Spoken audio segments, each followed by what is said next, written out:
Welcome back to the Suffering for Art podcast. My name is Brianna Kaleen. We are here to explore the highs and the lows of being an everyday creative human through the lens of mental health, finances, and relationship. Today, I'm very excited because we're going to be talking about how to pursue your art, how to do it at a high level, how to be creatively fulfilled, artistically fulfilled, while still having, quote unquote, a real job, particularly in the corporate world, which I feel like never really gets talked about. It also probably doesn't happen often because most people don't think it's actually attainable. So today I have Hunter Michaels on the show, which is insane. Hello, welcome. I'm so excited. It's my first podcast ever. Oh my gosh. So I'm feeling the pressure, but I'm also feeling very comfortable. Okay, good. I didn't know that. That's awesome. Well, welcome to the show. Well, thank you. We're so excited to have you. So for the listeners, for everybody watching, can you tell us more about what you do in the musical theater world? Like, what is your job? Yes. So I am a vacation swing at Wicked Musical on Broadway, which still, whenever I say that, I'm like, oh, that's crazy. So if you don't know what a vacation swing is, it is, we're not in the building full time. Many times, however, I am there quite a lot because I cover 7 tracks now. Wow. That's dancer tracks, singer tracks, crossover tracks, sort of like a mix of the two. And I've kind of accumulated those over the last 4 years being at Wicked. So I'm not there full time in the building every night. Okay. But I'm there so often because with such a large ensemble, many people are either sick, injured, vacations, personal days, we're thin on coverage and we need you in the building tonight. Or we have a vacation plan 6 months down the road. Do you mind blocking off those dates? Amazing, cool. Yeah. That's one in there. For example, this past week I've been covering the tail end of a medical leave. And then this week I go back on Thursday through Saturday. So I get to fill in for a lot of people over at Wicked. I arrived at Wicked because I went to school for dance. And I didn't actually get into musical theater until I want to say junior year of college, because I was in a dance program at Point Park University. And then I was in the jazz dance program. And I think I kind of realized I wanted to move away from concert dance, being in a complexions or a contemporary ballet or a modern company or something like that. And I kind of got the bug for jazz and musical theater. Yeah. I really should have started singing earlier. I think that really would have helped me a little bit more, but it's okay. It ended up working out, but I wish I would have started singing a little bit earlier. But that's how I kind of got into musical theater, through the dance kind of route. Yeah.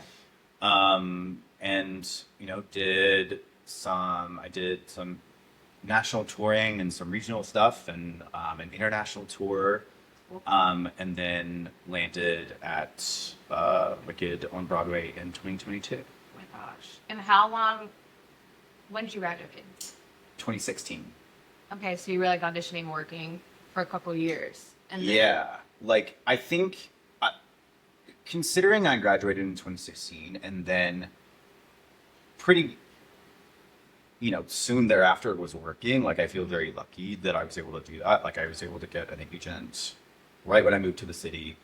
I was doing a regional production. I think my first, regional job was a production of Chicago at Fleur Playhouse in Albany. Nice.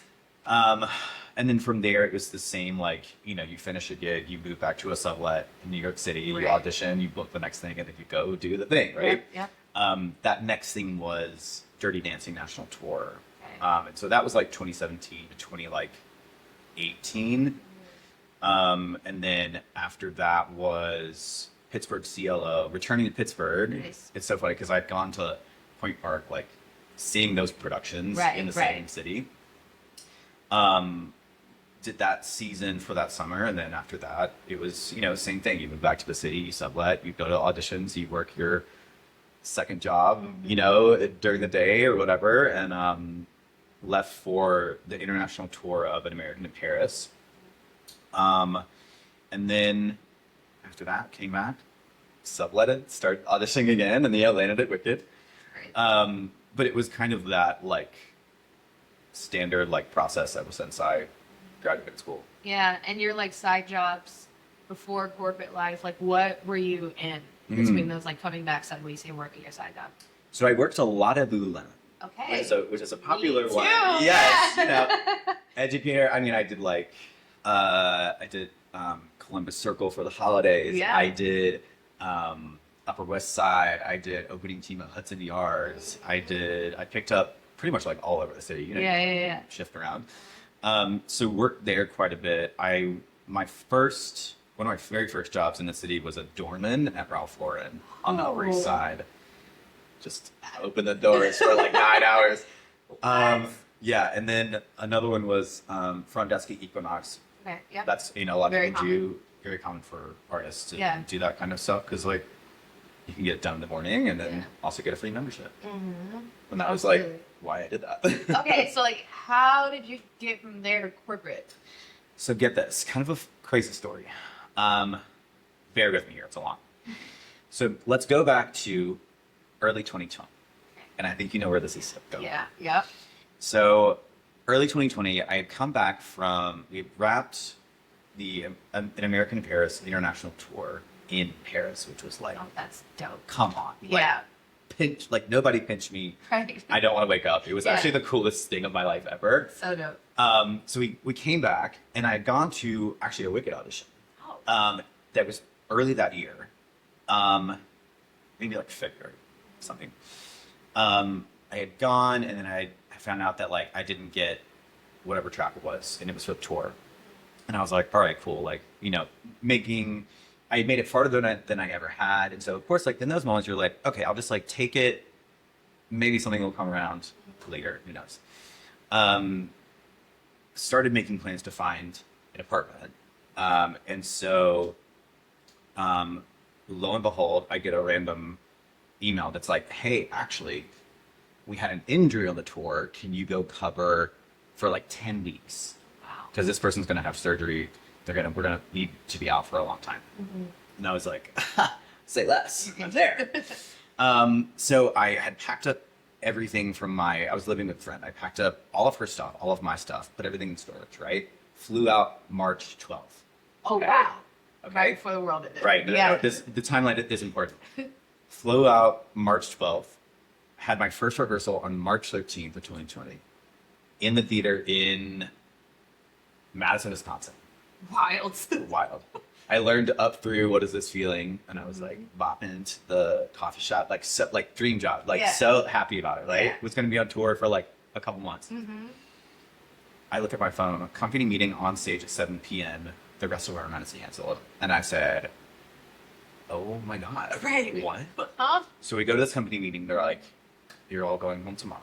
Wow. Pack up your stuff, or like stay in your Airbnbs because some people have already coordinated, right? But like we're canceled for the next at least 2 weeks here in Madison." And I was like, well, I don't really have a home to go back to anymore. Right. So I was like, Mom, I'm coming home. Mm-hmm. Spent the next 14 months in North Carolina with my mom working at Lulu because I needed a job. Yeah. Worked there, and then it came to be 2021, around like end of like it was fall, like almost October, and I was like, I just have to like move back. Yeah. At that point they had started the tour again, but the person that I was going to be replacing had healed from the surgery and come back already, right? Because it had been 14 months. Yeah. And so by then they had called me out for 2 weeks for a different injury, for like a different person. So I did get to go do Wicked Tour for like, I think it was like 3 or 4 weeks or something. Yeah. So then I came back and I was like, well, I have to move back to the city. Like I can't just live at home in North Carolina for forever. Right. And in order to do that, you have to prove that you can pay the rent on a place by yourself. Right. And I really wanted to live by myself. And so now we're finally at why I get into corporate. Yeah. We needed context. Yes, okay. Yes. So the thing is, I got into this because I was like, I need something that's going to be able to on paper pay the bills. Yeah. At the very minimum, does it have to like fulfill me for right now? No, I have to be able to prove that I can get this apartment, right? Right. And that's what's going to get me there. So I was like, what skills do I have? I've been in sales, customer service, Equinox front desk stuff. I've been in like the luxury space, whatever. And you know, like as an artist, you're your own marketing team, your sales team, your own manager, if you don't have one, or your own bookkeeper, accountant, like all those things. And I think that those are things that we just do innately because we have to. And then don't really think about like, oh, wow, I actually do have all of these skills already. Right. But it's just translating those skills into a language that the corporate world like understands and resonates with. Yeah. And so I started interviewing for entry-level like sales jobs. So it was like a lot of them are called SDR, sales development representative, business development representative. And it's within the sales function of many like corporate entities. Like it's the way that they get their product out to potential buyers. So it's cold calling, it's emailing, it's like essentially like entry-level sales jobs. Yeah. It's a lot of like, it feels like at first like a lot of just like bitch work, to be honest. Like it's heavy outbound. You're cold calling people that like do not want to talk to you. Right. You know? So like it can feel like that at least to start out. However, starting salary was good. There's commission on top of that. Benefits. I was like, shoot, I'm gonna do that. Yeah. And so I did a couple of interviews, and what they're looking for, at least I found, it was the motivation and the tenacity and like not taking no for an answer. Because when you think about it, that's any kind of sales, any kind of outbound, cold outreach, cold calling, it's all about, you just have to like keep going. And the thing is like, we're already built for that. We already have that. Yeah. And so then when I was interviewing, I think, at least I guess I did, convey that I had that. And so I got an entry-level position at it was a startup, and it was a CRM company, basically like if you're a business where your like customer data kind of lives, like all their info. And so I was selling that, like cold calling executives and getting told no and never call me again, lose my number, like all that kind of stuff, but like whatever. Yeah. And so that's how that was my entry level position. And like, that's where I sort of like learned like B2B sales. And then after that, we were acquired by Meta, believe it or not. Oh, wow. So then I was a Meta employee. Okay. How did we So get random, here? yeah. And so that was wild, because it was all of a sudden I went from working at a small startup, like 40 or 50 person startup. Oh, wow. To Meta platforms, going into their offices over Moynihan. And it's like, you know, when you hear about people working at Google, and it's like absurd, like they have like restaurants there, and like I could go to a vending machine and vend out a computer charger if I had left mine at home. Like you could vend out like tech for free. You just select your badge and vend it out. No, it's crazy. Every snack, every iced coffee, every cold brew on tap, like it was like annoying. You're That's like, insane. okay, like, this is there's so much money here. Right. Then layoffs happened, and I was like, wow, this is actually kind of funny, because I'm so used to being laid off, and then I get laid off from a corporate job. Right. Like, come on. At that point, so that was when I was working at Meta, was when I ended up making my Broadway debut. Because Wicked called a lot. See, a lot of this like overlaps, because I joined Wicked and I sort of started my corporate career like around the same time. So they've always kind of happened at once. Okay. So that was 2022, May 13th. My 4-year anniversary was just a couple days ago. Oh, I know. Congrats. They called me on a Tuesday afternoon. I was working from home, and they're like, hey, can you come trail at the Gershwin tonight? We have an injury that we need you to cover. And I was like, okay, I'll be there. Yeah. So I went down, trailed, Tuesday night, Wednesday night, I like rehearsed like Wednesday and Thursday learning the track. Friday night I was in the show on Broadway. Insane. Bonkers. Yeah, what? I felt crazy. Yeah. But that was like, I mean, it was everything that I had like prepared for before. Like we as performers, like we learn so quickly. We're on top of our shit. Right. Like of course I could just go down and learn it. Like because I had thought about, I need to have a job that can pay the bills. That's not going to interfere with the opportunity of being able to perform at night. If I have a matinee, I don't know what the solution is going to be, but I'm going to figure it out, right? Yeah. And if it was going to be a full-time Broadway contract, then I would just quit the corporate job. Right, yeah. But I was like, yeah, I'll be there. So I had to make sure that I set up something that was going to pay the bills during the day, and that was I could rely on. Yeah. And then just be ready for when that opportunity like presented itself. Absolutely. And it did. And then made my debut on that Friday the 13th, which is so crazy because get this, the day that Wicked shut down in Madison, Wisconsin was also Friday the 13th. And I don't think that's a coincidence. Yeah. That's kind of crazy. I was like, that's like very healing for me. Yeah. Circle back. We were Really full circle there. So, yeah, that Broadway debut happened May 13, 2022, and that was when I was working at Meta. So that continues. Meta lays us off in late 2022. And then I got, I was still vacation swinging at Wicked during that holiday season because, lots of people were out. Yeah. They really jam-packed shows in during the holidays, because they want to like capitalize on tourists. Yeah. Which I get. However, it is I get it from a business perspective, but at the same time, like, how are we always low on coverage? We're always low on coverage. Out. Everyone's out. Yeah. So I was there for the holidays, so that paid the bills. And, beginning of 2023 came, I was like, well, I can't always rely on Wicked because I don't know if you know this, but vacation swings don't have like an overarching contract that ties us to the show. So like we sort of like we don't ever have a contract, and if I do get a contract, I sign it like after the fact. So Wild, yeah. So like I can't say that like, oh, I'm gonna make this much money this month from Wicked because I don't know. Right. And like I don't know how many shows I'm gonna be prorated for. I don't know. I can reasonably expect that I may be there for like at least 1 to 2 weeks a month, but it could be less. Like I could go 2 months and not work. So wild. You have like no base pay in between.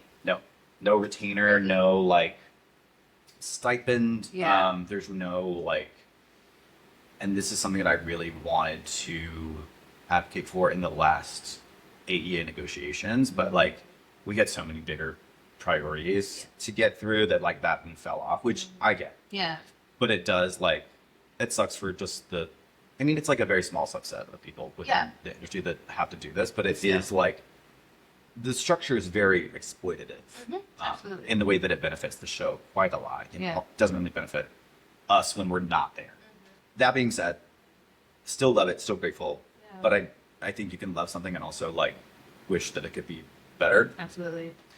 So that was in like 2023. I started working at a legal technology startup. Okay. So I was managing like same sort of like SDR, sales development, business development. I started taking on more of like marketing projects and like events. So it was like, happy hours for networking and company sponsored dinners that we would invite potential clients to get them to like get to know us and want to take a meeting with us and buy our product, right? Yeah. Which is getting more into the like field marketing, organizing conferences, like what representatives are you sending from your company to a conference to hopefully sell what the product is? Yeah. Are you designing a booth for said conference? What kind of swag are you giving? Like all those marketing materials. Yeah. So I started doing more of that, and that was resonating a little bit more with my like creative side. Right.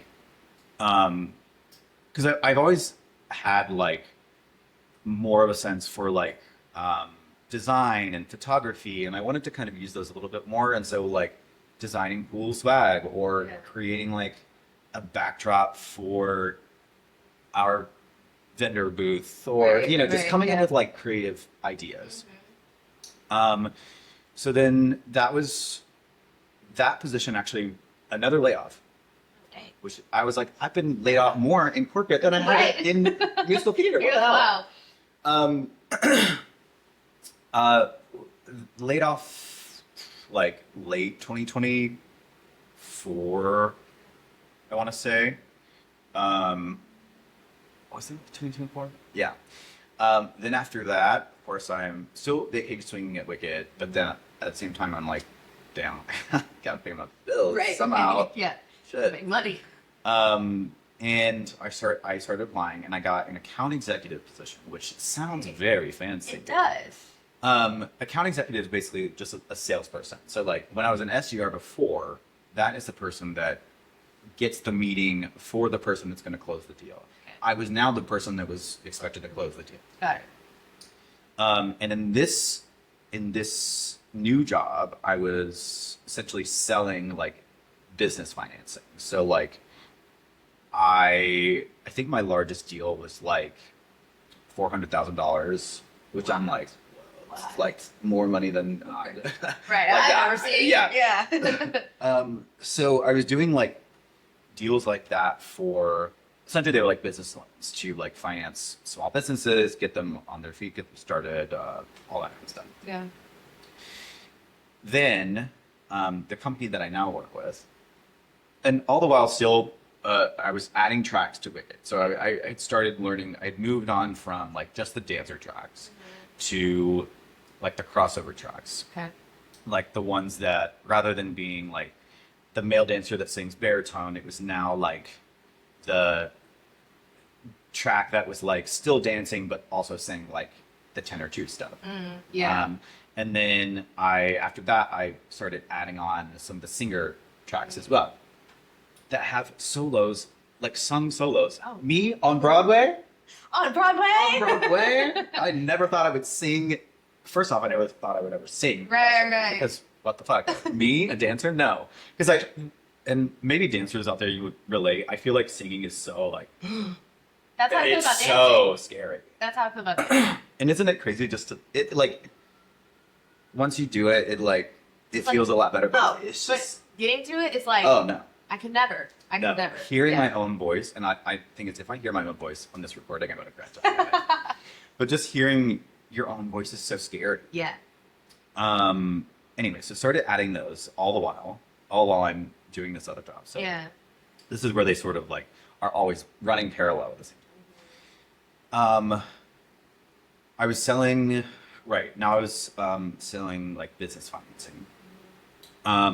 I had interviewed with my current company like almost like a year prior.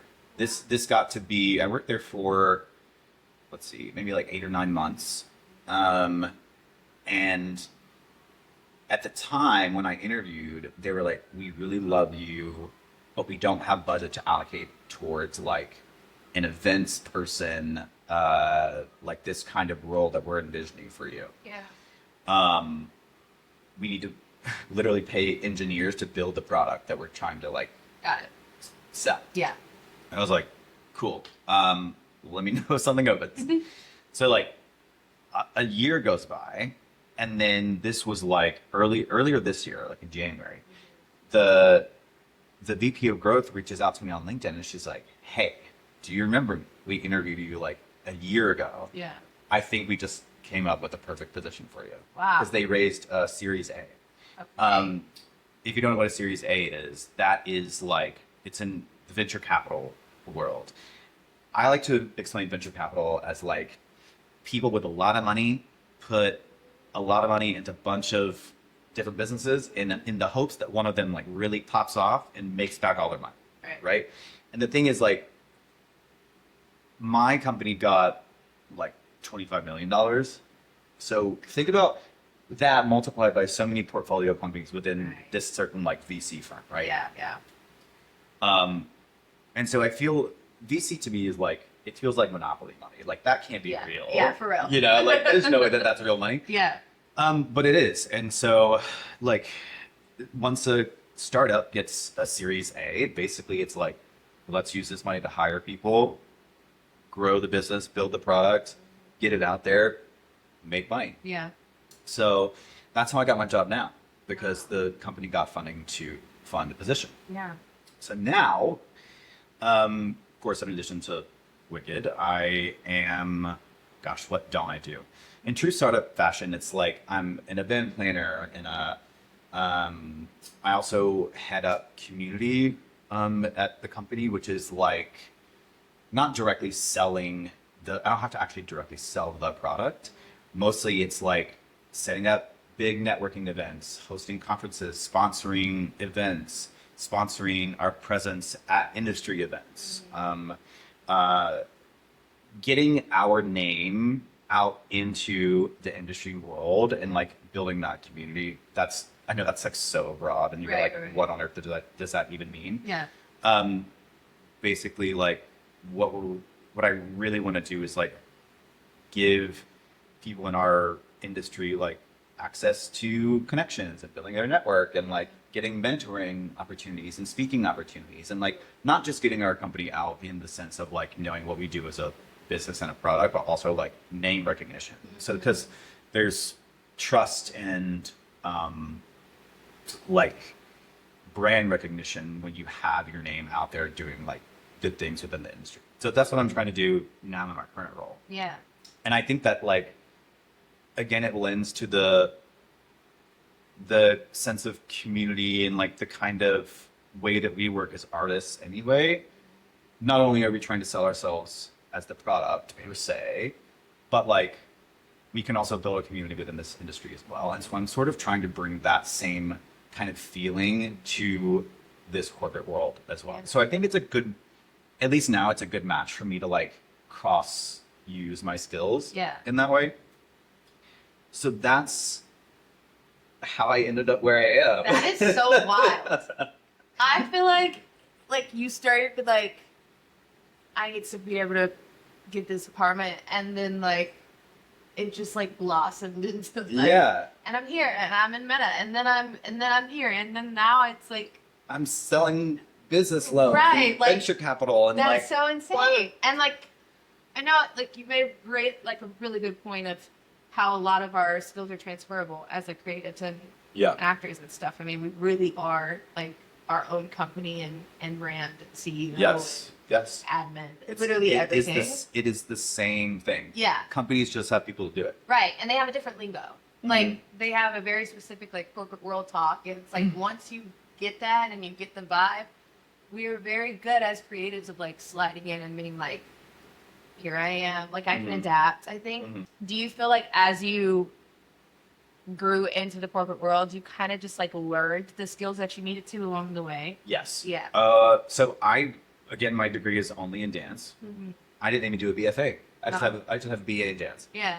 I don't think, at least when I was there, I don't think performing arts schools prepare us enough for the business conversation of being an artist. I agree.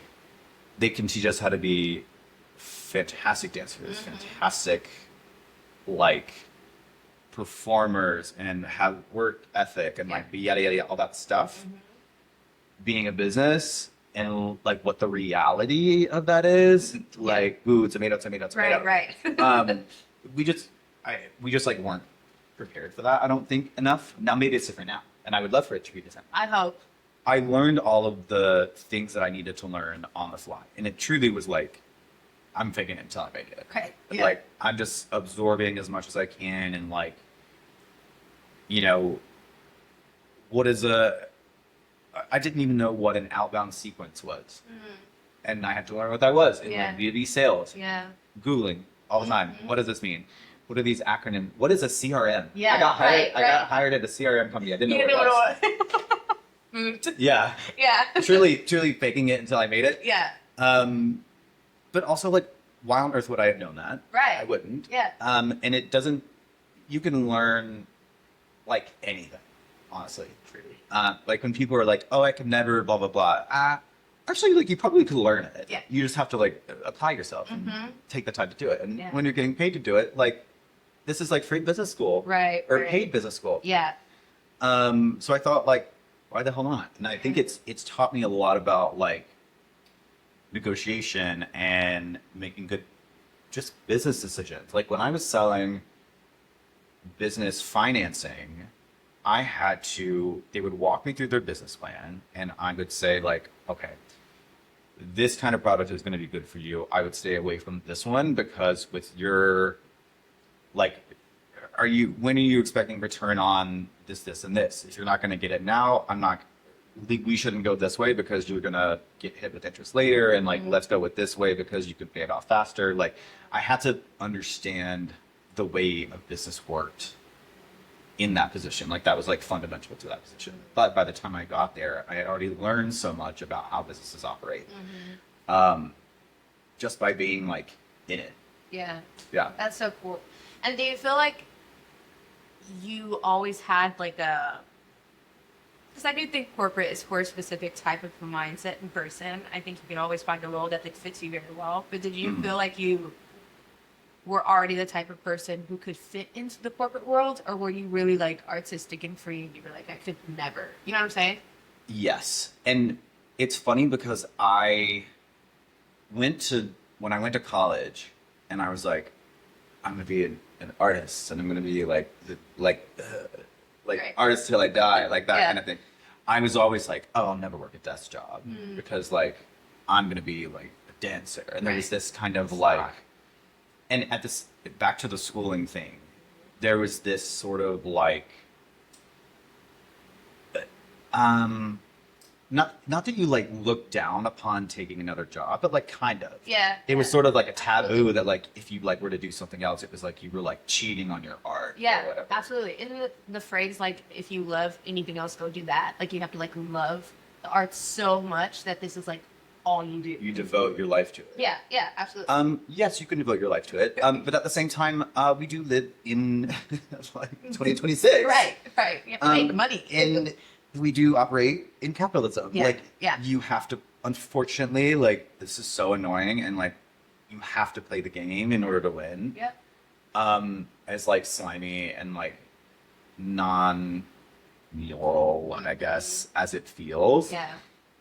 It oftentimes is not enough to just pursue your art and also pay all your bills. Absolutely. Like, let's just be real. Yeah. Particularly, like, my situation, I didn't come from any sort of financial abundance, not a lot of financial literacy either. My mom was an elementary school guidance counselor and teacher. And so, like, in the South, not making, I think the most she ever made was like $70,000, which is not a bad salary. Right. But at the top of her career, Yeah. was Yeah. making that. Right. My dad, like, has never had a lot of money. He didn't really go past, like, he was never in a management position, didn't necessarily like rise through like the ranks of whatever like company he was at. And so it's not like I come from this place of knowing what that's like to Right. have more than I need. Now, I never went without. Like, Yeah, my yeah. mom did a great job of like kind of raising me. I mean, she raised me on her own. Like, provided for me everything I needed. She sent me to dance class. Like, she was able to do that. Yeah. I didn't have any money for college, and so I had to go into debt because I got into Point Park, and I was like, by George, I got into the best dance school I can, and I'm Right. gonna go Yeah. because that's Yeah. my ticket out. You know what I mean? And I went, and I don't regret going, but I think the system is set up for us to fail, especially with loans. Like, it's incredibly Absolutely. predatory. Yeah. Because when you're 18 and you're signing up for like $100,000 to pay for 4 years of school, like, you don't no know what concept. you're doing. You have no Yeah. concept of money. Yeah. I didn't know how interest worked. Right. Like, they don't teach you that. Exactly. And so, just in my situation, I came out of school, 6 figures of student debt, Yeah. a lot of it private. So I was like, holding out for like federal loans to just be like forgiven. Yeah. And I'm still trying to hold out, Same. I doubt that'll happen. Yeah. But like, there is no way that me working in any gig, Broadway gig, regional gig, because even if it's every now and again, Broadway still doesn't pay all the bills. Exactly. Yeah. Broadway does not pay all the bills. Yep. Say that. Say that louder. again. Yeah. The top And of so our it is, field. and so it is not a moral or like artistic failing to do what you have to do to pay the bills. Right. And You have to make money. you have to make money. And also, I think it's, don't you want to make more money? Right. Like, why is that weird? I feel like as artists, it should not be weird to want to live comfortably. And if artists do that, you need money. And I totally like, do not subscribe to the, I have to be a starving artist. It's like, Right. Like, it's like, have you seen the meme of like, it's like the tiny, SpongeBob oh gosh, SquarePants yeah, hands with the giant gigantic- shackles? Like, yes. That's literally. he's so fucking for real. Yeah. Like that's a problem that you are creating. Right. Right. We have so many skills that we can use for monetization, and I know that that's annoying when it becomes like what you love has to make you money, because that's like the capitalism. Yeah. Right. Yeah. At the same time, It's life. yeah, it's life. It's Like how we we gotta do. do, we gotta do. Yeah. And unless people that come from situations where maybe their parents didn't help them out, Right. they have some sort of financial benefit, whatever that situation is. Like, honey, I wish I love that. Love that for you. But like, that just wasn't my reality, and so I realized that I was the only one that was going to be able to change that, and so I gotta do what I gotta do. Yeah. And try to have a good time doing it, While not doing it. be like miserable. Yeah. Do you feel like now you are actually financially stable, working both corporate and Broadway? I think I am just always financially stressed. Maybe it's just because of the way I grew up. Maybe it's just like the way I still have this student debt hanging over my head. Credit card debt from when I was unemployed. Right. Unemployment doesn't still pay the bills. Right. It helps a little bit, but It's not enough. it's not enough. Yeah. And I had to use my credit cards to eat while I Yeah. was paying the rent with the unemployment Right. and auditioning or trying to get the next job. Yeah. And so there are still financial stressors, yes. Am I more confident in my ability to make money? Yes, absolutely. I know that I have skills that I can take, and I know that I can figure it out. I am more financially, definitely more financially better off than I was before because of doing this. At the same time, there's always a part of me, I think, that's a little bit stressed about it, because it's like we live in 2026 and like everything stops. Right. Economy's crazy. Yeah. Yeah. And it's just me.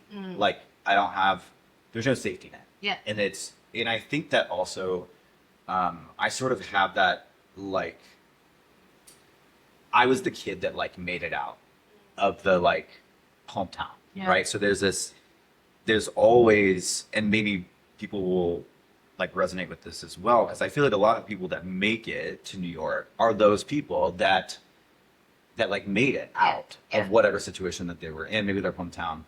And there's this pressure of success or failure. Like failure isn't an option because you were the one that did it. So like you have to keep going. Yeah. So maybe there's a little bit of that as well, like that kind of pressure. Maybe something for me to unpack in therapy. Yeah, maybe. Maybe. Do you feel like there's like, I mean, what you're doing is a lot. Like having a full-time job, also having to balance the mental, like, stress of not knowing when you're going on, maybe knowing you're going on, and it's like, oh, this is gonna be a big week, or whatever the case may be. Like, do you feel like your mind gets burnt out before your body does, or do you feel like it's like, do you ever feel burnt out? Do you feel like there's a balance? Like, how is that juggling the two? So I tried to shift my perspective to Wicked, and it's still the fun thing that I get to do. It is a job. Yeah. But my day job, that's work to me. Like I go to work and I go do my fun thing with my friends. Yeah. And so that it doesn't feel as much like, because I think having the day job, it creates this sort of like separation of like work and then like that maybe Wicked is like, and my friends there, because a lot of my life is there. Yeah. Work is during the day, life is like at night. So sometimes I don't feel like I'm going to go from work A to work B. Right. I'm just going from work to Wicked. Yeah. And that there's something a little bit different about that for me, honestly. And I like really look forward to it. It's fun, you know? Like I get to, who am I going to be tonight? Right. Who do I get to dance with tonight? Like that's the part that's really fun. And after 4 years of swinging and like, I don't get the like jitters about like swinging anymore, which I promise they will go away. Like when you do it long enough, like the jitters of swinging go away. Like I know a lot of people are like, well, I could never do that. Like, yes, you totally could. I promise. It is a skill. It's just like a muscle that you just retrain, and muscle memory is crazy. Like there have been times where I've been like, what am I doing? Oh my God, my body knows that. Oh, I'm doing it right now. I'm doing it right now. So does my mind go before my body? Sometimes, but at the same time, I don't feel like I have to turn my brain on as much at Wicked than I do at work, because work is less, it's a newer skill for me. So I feel like I'm still like, I have to like tune in, learn, and like be really like there. Yeah. And not that I like tune out of Wicked, but it's like muscle memory. It's muscle memory, and you've been performing for what, like, or I've been performing since I was 7. So like that's just natural. Yeah. And like that just feels good and fun, and like now, trust me, we lock in when we need to, you know what I mean? But like it's also like the conversation about like how do you pace yourself in a long running show anyway. So like for me, other people that are in the show long term, they find their own way of pacing themselves and like making it through 8 shifts a week for years. And like my pacing is, how do I make it through mentally, physically, jumping from these two very different ways of working. And that's my long running show. Like, where do I put the most energy? Where do I like pace myself and take a step back? Yeah. It's not without difficulty. Like this past week was probably one of the hardest weeks I've had. And it's so funny because like we're talking about it now, because we had a Tuesday night show. So Monday, or I'll just go from Monday. Monday, full work day. I went into the office. Tuesday, went into the office, left, did the show at night. Wednesday, got up, woke up super early, worked, left for like, took meetings, did the whole thing. Went to the theater, did rehearsal, stayed at the theater, worked more, took meetings, did the show at night. Thursday, woke up early, did the same thing. Went to the theater midday, did a cleanup rehearsal. Wednesday was a matinee in the evening. Thursday was rehearsal in the afternoon, show at night, working in between. Friday, woke up super early, did the same thing in the morning.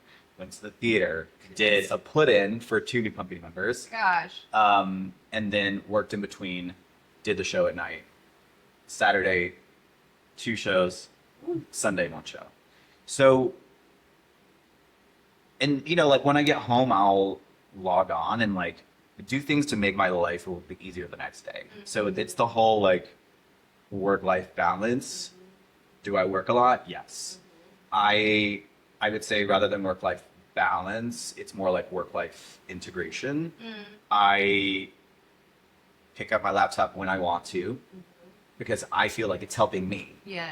And then the next morning, I'm not scrambling to like know what I need to do and spending an hour figuring out what I need to do. Right. I could just do it. Yeah. Get it done. And then go to rehearsal. Right. And are you partially virtual?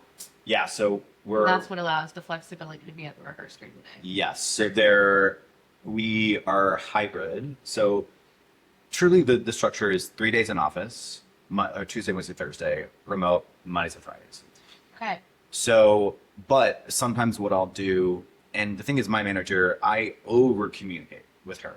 And the thing is she loves that I'm doing it. She like brings it up on client calls, like when we're on with them, because I think she realizes that there are so many things that make us really valuable employees outside of just what you're doing, like in that moment for the business. And so I think she saw the creativity and the tenacity and the things that it takes to get where I am on Broadway.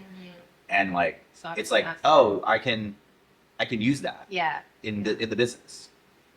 And so the thing is, with that flexibility, I always, for example, this company has unlimited PTO policy.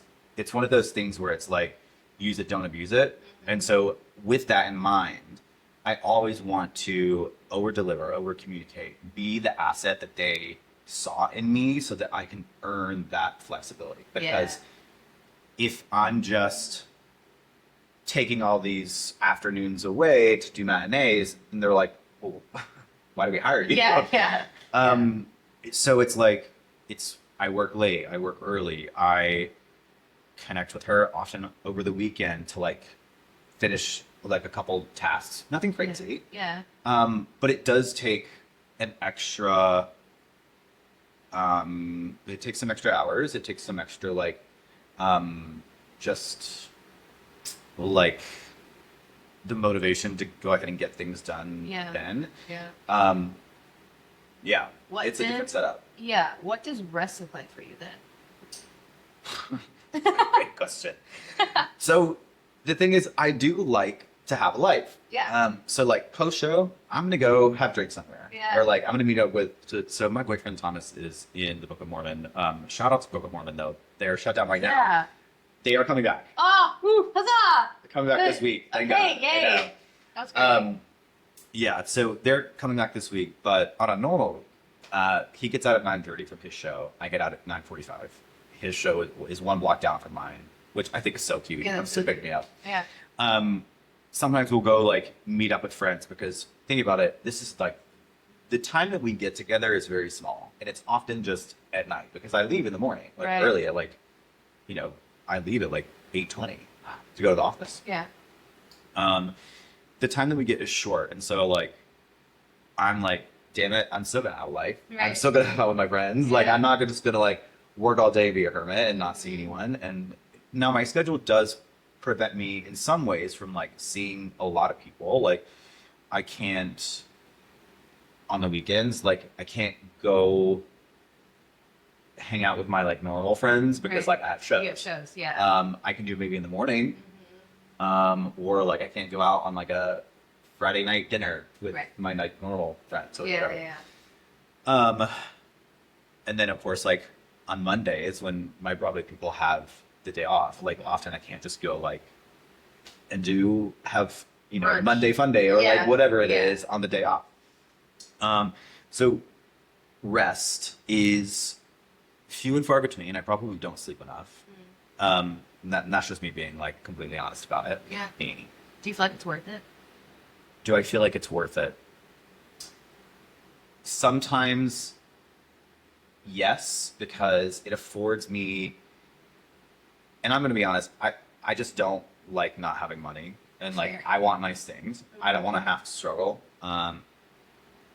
There's been enough of that in my family, and like I want to break that. I want to have investments. I want to have 401ks. I want to have extra savings accounts. I want to be able to go on trips and travel and like have the things that make life like kind of worth it, rather than just being like, ooh, a starving artist. Because like I think that's annoying. I agree. Why can't we have nice things? So is it worth it to be able to have the things that I want? Yes. Like I have a car here in the city. I pay insurance for it. I like can very often kind of just get a flight if I want to and go visit my I don't know, like kind of I have the freedom to do what I want, and also I'm paying down my student loans. I'm paying down credit card debt. I'm like making progress in these ways that really makes it worth it, because originally that was why I did it, because I needed money. Is it worth it like to my soul? part of me is like, capitalism sucks, and like, no, it's not, because why do we all have to work this hard just to live? Mm-hmm. At the same time, like, I don't know, I feel like I kind of thrive on the go and like achieving things, and like that's fulfilling for me. So it's like a yes and a no. No, because why should we have to like work so hard just to afford like kind of a basic, like, What not everybody should bare have. minimum, but like Yeah. a decent life, and like Yeah. still be able to have fun and go out and enjoy good food and Right. like do See the things, world. yeah, like things Yeah. like that, like and do the things that make it worth it. What does success look like for you? And like, I feel successful because I am now living like the life of a full person that I had imagined when I was younger. Now, maybe I didn't know exactly what it would look like, but like I'm a working professional, actor, corporate person, author. I never thought I would be an author. right. Like, that's success to me, and like constantly like surprising yourself with like what I could do. Yeah. And that is far beyond anything that I imagined before. Like success to me is like seeing the world and being grateful in those moments where you see a sunset and you're Right. like, oh my Wow. God, I'm alive. Yeah, like that's yeah. crazy. That's why I feel successful. Talk about the book more. Because Okay, you're a okay, literal okay. author. What the heck? So yes.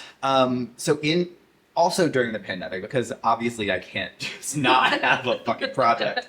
So my mom and I had we touched on this very briefly. My mom was a elementary school guidance counselor and teacher and like educator for like 30 plus years. Crazy. So, did you ever have like book fairs Yes. at school? Yeah. Love it. So we always had like Scholastic Book Fair, and my mom, has always wanted to write a book for the book fair to help educators and parents like teach whatever lesson, because when she was teaching her lessons, like she would have a book to help teach about, not bullying, or Yeah, a book yeah. about like sharing, or like these concepts for kids to learn. Yeah. And so she was like, I always wanted to write a book, and I was like, well, we got time, let's do it. Yeah. So we found a hybrid publisher so you can either do self-published, hybrid, or like traditional publishing, which is where you like sell your idea to a publisher and then they can do with it what they want.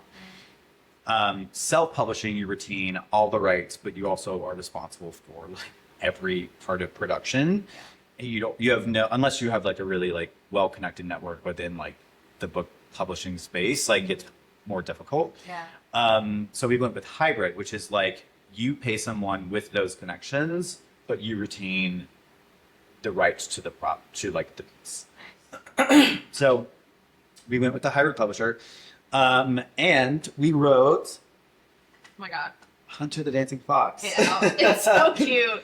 We wrote this during the pandemic, and it's very much based on my story moving to New York City. It follows Hunter the Little Dancing Fox.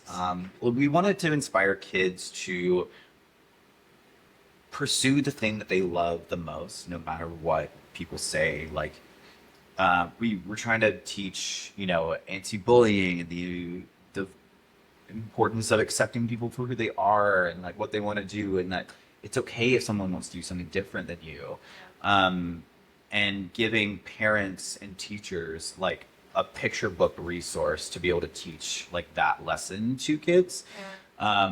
I think it's important to like have something tangible, like maybe in a world of like Kindles and Right. iPads and Yeah. stuff like that. Just like even today, I was on the train here, and my friend who bought this for their child like sent me a picture of them reading it to them today, Yeah. like during like nap time or just That's before so nap cute. time. Oh, it was so cute. Like, and those are the things that like really make it worth it. But get this, so we're actually going to be hopefully republishing this fall. Republishing. Because it turns out our hybrid publisher was a scammer.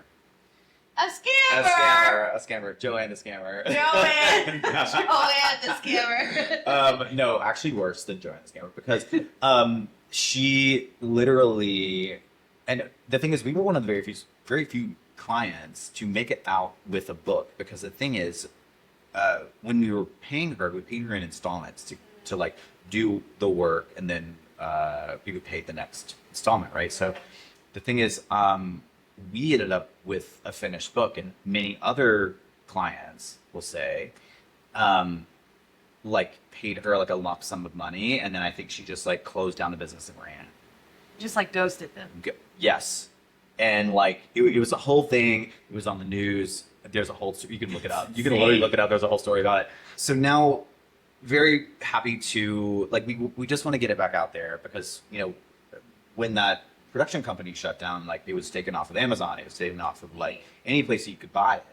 And so now we want to get it back up on Amazon, available in like Barnes and Noble and like it's called Ingram Sparks. It's a really cool like distribution platform. Yeah. So we're working with a new partner to get it like reprinted, rebound, republished like under our own entity, which is really exciting. Yeah. Do you get to use the same like illustrations and stuff, or do you have yes, to? Okay, because good. we like this is our like IP. Good. How can people find you? Like on socials. Yeah.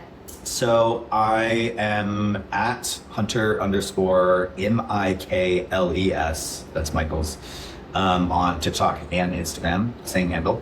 Try to keep it consistent. Period. Or the book, you can go to hunterthethandsomeffox.com. We have a whole website just for the book. And it should be out in the fall. Yeah. Hopefully. I need to update the website though. Yeah. Once we get everything like we're waiting on like proofs and stuff. Once I get those things back, I'll be able to like put those up there and put like an official like statement out. That's so cool. I'm excited. I love it. Same. Thank you so much for joining us today. I'm so happy to be here. Yeah, that was so fun. dope. I felt like you gave so many insightful things. And I think my favorite takeaway was when you said you can love something and still want it to be better. Yes. This is a good line. You ate that up. Thank you. Put the soundbite in there. Period. As always, I'm so happy to learn with you. I'm so happy to grow with you. And I will see you on the next episode of Suffering for Art.